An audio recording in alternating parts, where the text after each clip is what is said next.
alayka ya ahlal jannah. Assalamu alayki ya habibati. Assalamu alaykuma ya ahlas sunnah wal jamaah. Assalamu alaikum warahmatullahi wabarakatuh. Alhamdulillah. Alhamdulillahilladzi ja'ala al-qalama wal kitabah. Wal kitabah lil ma'rifah. Wal ma'rifah lil ibadah. Wal ibadatu lillahi ta'ala. Asyhadu an la ilaha illallah wahdahu la syarika lah. Wa asyhadu anna Muhammadan abduhu wa rasuluh. Wala hawla wala quwwata illa billahil aliyyil azim. Allahumma shalli wa sallim ala sayyidina Muhammad wa ala alihi wa ashabihi wa man tabi'ahum bi ihsanin ila yaumiddin. Amma ba'd.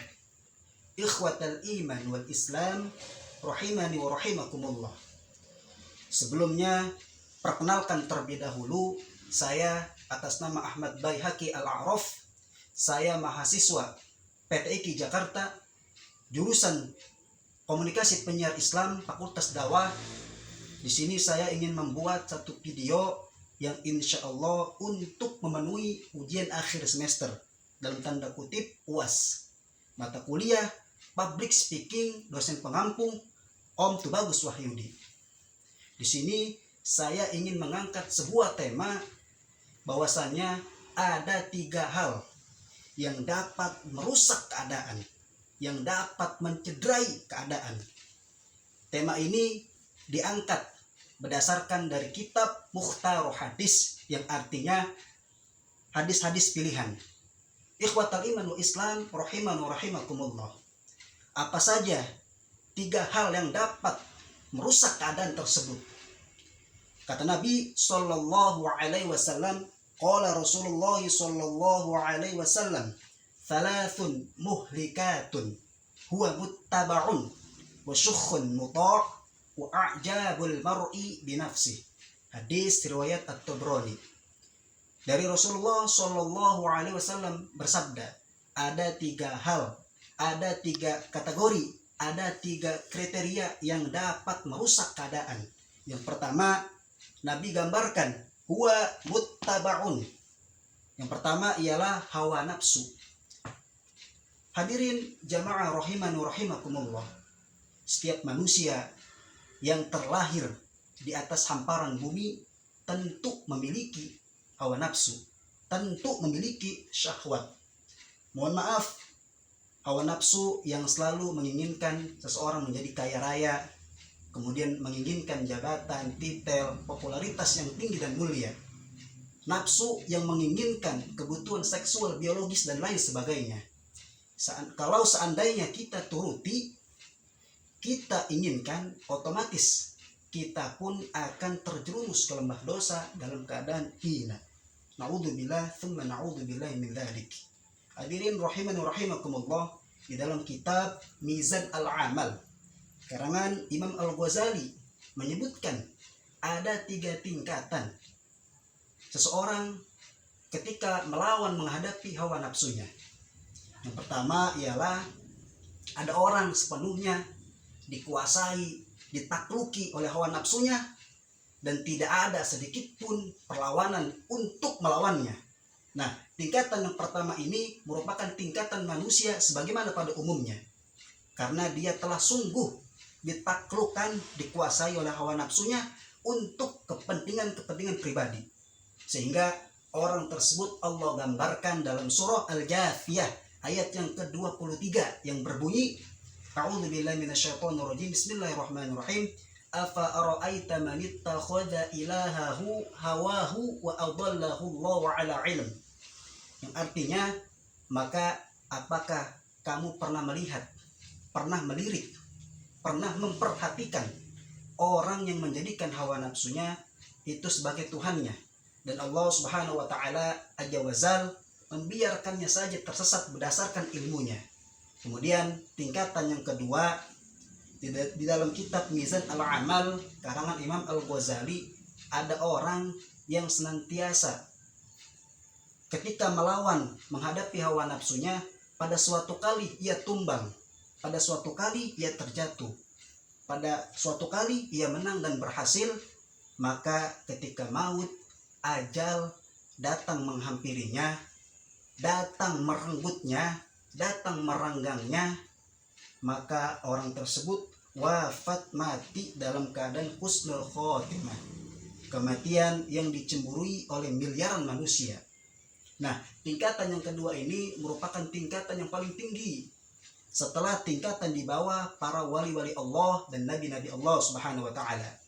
Kemudian tingkatan yang terakhir ada orang yang senantiasa mampu menguasai, mengendalikan hawa nafsunya, maka Allah Subhanahu wa taala jalla jalaluh memelihara, menjaga 24 jam non-stop orang tersebut, sehingga terbesit dari dosa dan maksiat-maksiat yang melanda.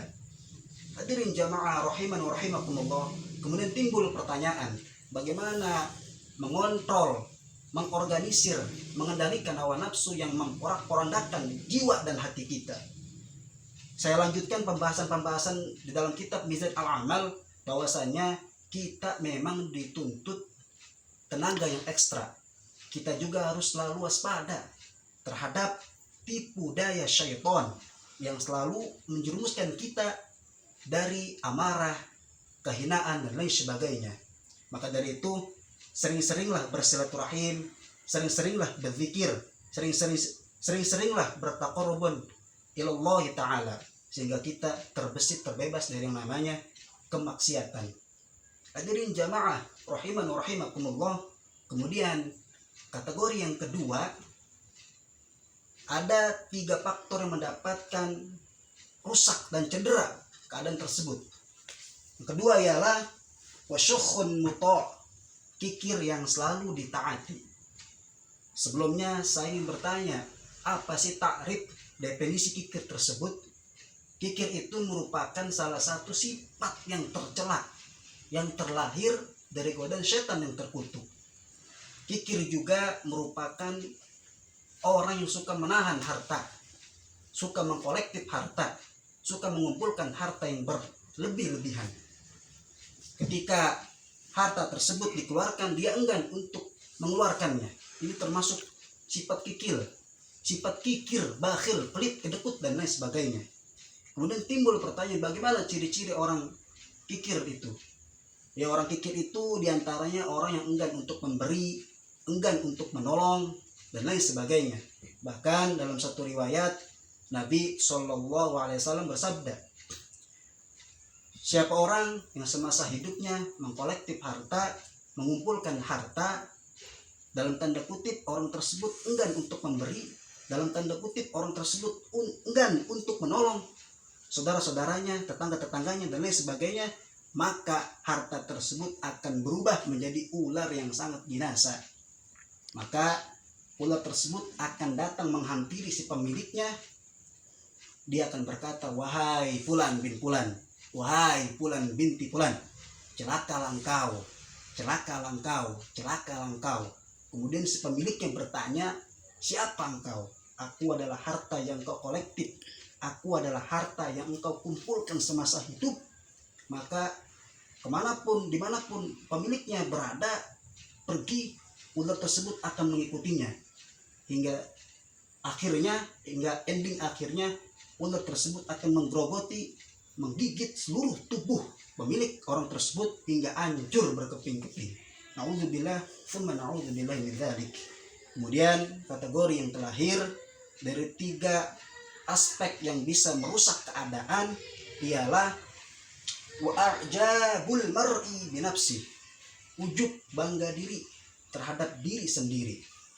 Hadirin rahimani wa rahimakumullah, kesombongan, ketakaburan akan membinasakan kita, akan menenggelamkan kita berbagai aspek kehidupan. Belajar untuk menghargai lawan bicara kita, belajar untuk menjadi seorang yang profesional dimanapun dan kapanpun kita berada. Kita harus bisa menghargai lawan bicara kita, sehingga kita tidak bisa merendahkan orang yang sedang berbicara. Makanya orang yang sombong itu dianalogikan seperti kita naik gunung. Ketika kita naik gunung, berada di titik puncak yang paling tertinggi, maka orang tersebut melihat yang di bawah orang kelihatannya kecil sekali. Padahal orang yang di bawah juga melihat yang di atas kecil. Ini termasuk salah satu sifat kesombongan yang tidak boleh kita miliki. Mudah-mudahan ceramah yang singkat, padat, dan jelas ini memberikan kontribusi, memberikan nilai-nilai positif, memberikan nilai-nilai kebaikan untuk kita bisa mengaplikasikannya di kemudian nanti. Kemudian ada satu statement yang mudah-mudahan video singkat ini memberikan motivasi untuk kita semua. Pisau tidak melukai Nabi Ismail alaihissalam. Laut tidak menenggelamkan Nabi Musa alaihissalam. Api tidak membakar Nabi Ibrahim alaihissalam. Paus tidak menelan Nabi Yunus alaihissalam. Teruslah bersama Allah Subhanahu wa taala, maka Allah Subhanahu wa taala akan menjaga kita, akan memelihara kita, akan melindungi kita 24 jam. Barakallahu fikum. Mungkin cukup sekian video singkat yang bisa saya sampaikan. Kurang lebihnya mohon maaf. Wassalamualaikum warahmatullahi wabarakatuh.